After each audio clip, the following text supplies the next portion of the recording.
Hello दोस्तों, आज के वीडियो में मैं आप लोगों को बताने वाला हूं डिजिटल सेवा पोर्टल के माध्यम से हम लोग किस तरह से एलआईसी का पेमेंट जमा कर सकते हैं। जो भी सीएसपी वीएलई भाई बंधु हैं, जिन लोगों के पास ये डिजिटल सेवा पोर्टल का आईडी है, उन लोगों के लिए ये वीडियो काफ़ी फायदेमंद हो सकता है। डिजिटल सेवा पोर्टल से आप लोग कुछ ना कुछ काम करते रहिए, क्योंकि अगर काम डिजिटल सेवा पोर्टल से अगर नहीं करते हैं तो ये आपका जो है बंद हो जाएगा। तो आज के वीडियो में मैं बस यही बताने वाला हूँ, डिजिटल सेवा पोर्टल से आप एलआईसी का पेमेंट किस तरह करेंगे। तो जिन लोगों के पास सीएसपी है तो उन लोगों को काफ़ी ज़्यादा एडवांटेज मिलने वाला है, क्योंकि हम लोगों को कैश की आवश्यकता होती है, जिसके लिए हमें बार बार ब्रांच जाना पड़ता है।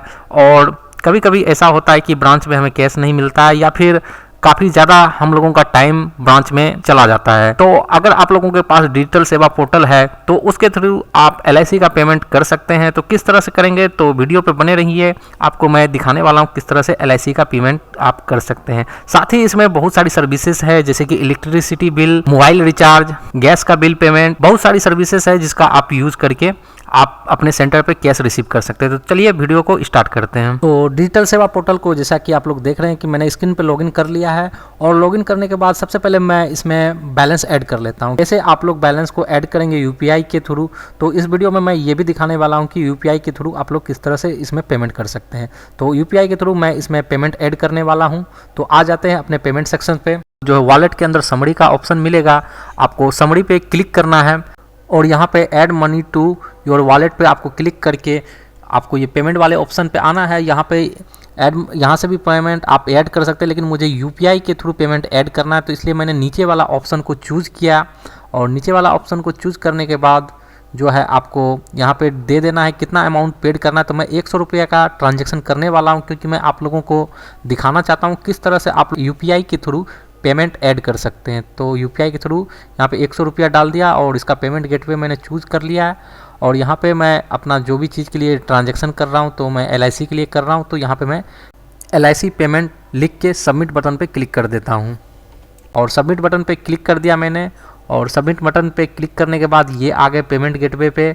तो इसमें से कौन सा पेमेंट गेटवे आपको यूज़ करना है, तो मुझे यूपीआई का यूज़ करना है, और मैं फ़ोनपे के द्वारा यूज़ करना चाहता हूँ। आप लोग अगर चाहें तो गूगल पे के द्वारा भी यूज़ कर सकते हैं। और इसको मैं वेरीफाई करके नेक्स्ट कर देता हूँ। यहाँ पे अब आपको अपने मोबाइल स्क्रीन पे आ जाना है, और मोबाइल स्क्रीन पे आएंगे तो यहाँ पे फ़ोनपे अगर आप खोलेंगे तो फ़ोनपे पे यहाँ पे पे आपको क्लिक करना है, या फिर अगर आप डिक्लाइन करना चाहते हैं तो डिक्लाइन करके आगे बढ़ सकते हैं। तो मैं अपने केस में पे क्लिक किया, और पे क्लिक करने के बाद ये पेमेंट गेटवे का पेज चलने लगा। और यहाँ पे आपको अपना आईडी पिन, आपका जो भी यूपीआई पिन होता है वो पिन डाल के आप लोग अपना पेमेंट कर दीजिए। तो मेरे पास जो स्क्रीनशॉट था उसके थ्रू मैंने आप लोगों को दिखा दिया कि किस तरह से आप पेमेंट करेंगे। तो फिर पेमेंट करने के बाद अपने आ जाते हैं सीएससी वाले पोर्टल पे, और वहाँ पे आके देखते हैं कि यहाँ पे पेमेंट हुआ कि नहीं। तो मैं अपने सीएससी वाले पोर्टल पे आ गया हूँ, और यहाँ पे 100 रुपया का पेमेंट जो है अप्रूव्ड हो चुका है। तो जैसे ही ये पेमेंट अप्रूव्ड होगा तो थोड़ा सा समय ले सकता है आपको ये पेमेंट को अप्रूव होने में। तो यहाँ पे पेमेंट सक्सेसफुली हो चुका है, और आ जाते हैं अपने एलआईसी के पेमेंट पे। तो यहाँ पे आप लोगों को इंश्योरेंस का सबसे ऊपर में टॉप पे इंश्योरेंस का आप लोगों को ऑप्शन दिख रहा होगा, तो यही इंश्योरेंस पे आपको क्लिक करना है। और क्लिक करने के बाद जो है आपको इंश्योरेंस का ये टैब ओपन हो जाएगा, और इसमें बहुत सारी कंपनियों का दिया गया है। तो इसमें से जिस भी कंपनी का आप एलआईसी का पेमेंट करना चाहते हैं, जिस भी कंपनी का प्रीमियम आप भरना चाहते हैं, यहाँ से आप लोग अपना प्रीमियम भर सकते हैं। तो मैं जो हूँ एलआईसी का पेमेंट करने वाला हूँ। आप लोग जिस भी कंपनी का भरना चाहिएगा, एसबीआई या फिर टाटा का या फिर और भी किसी भी कंपनी का, तो आप भर सकते हैं। दोस्तों यहाँ पे ध्यान देने वाली बात यह है कि यहाँ पे जैसे ही आप एलआईसी को देखिएगा तो यहाँ पे दो एलआईसी का ऑप्शन दिया गया हुआ है।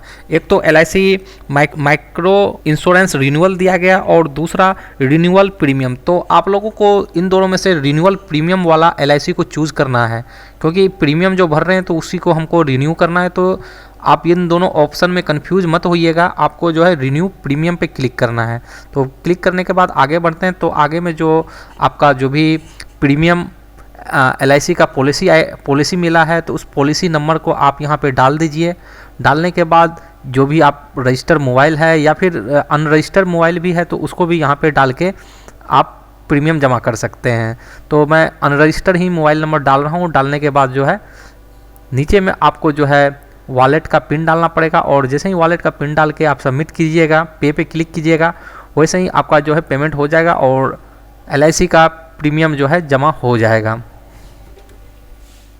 तो यहाँ पे आप लोग देख रहे होंगे कि LIC का पेमेंट सक्सेसफुली हो गया और ऊपर में जो प्रिंट बटन है तो यहाँ पे आप प्रिंट बटन पे क्लिक करके आप जो है प्रिंट कर सकते हैं। LIC के जो पेमेंट हमने अभी किया था तो उस पर हमें क्या कमीशन मिला है तो वो कमीशन भी हम लोग देख लेते हैं। तो आप लोग यहाँ पे देख सकते हैं, यहाँ पे जो मैंने अभी पेमेंट किया है तो यहाँ पेमेंट का यहाँ पे डिटेल्स दिया हुआ है लेकिन कमीशन नहीं दिया हुआ है। तो मैं फिर से मैं इसके मेनू वाले ऑप्शन में जाता हूं और यहाँ पे मैं ऑर्डर और ऑर्डर हिस्टोरी पे क्लिक करता हूं। तो ऑर्डर हिस्टोरी पे क्लिक करने के बाद यहाँ पे भी मेरा पेमेंट का ये दिख रहा है। तो यहाँ पे जाके डिटेल्स पे देखने के बाद जो है आपको पूरा यहाँ पे डिटेल्स मिल जाएगा। तो इस पर जो मुझे कमीशन मिला है ये आपको स्क्रीन पे दिख रहा है।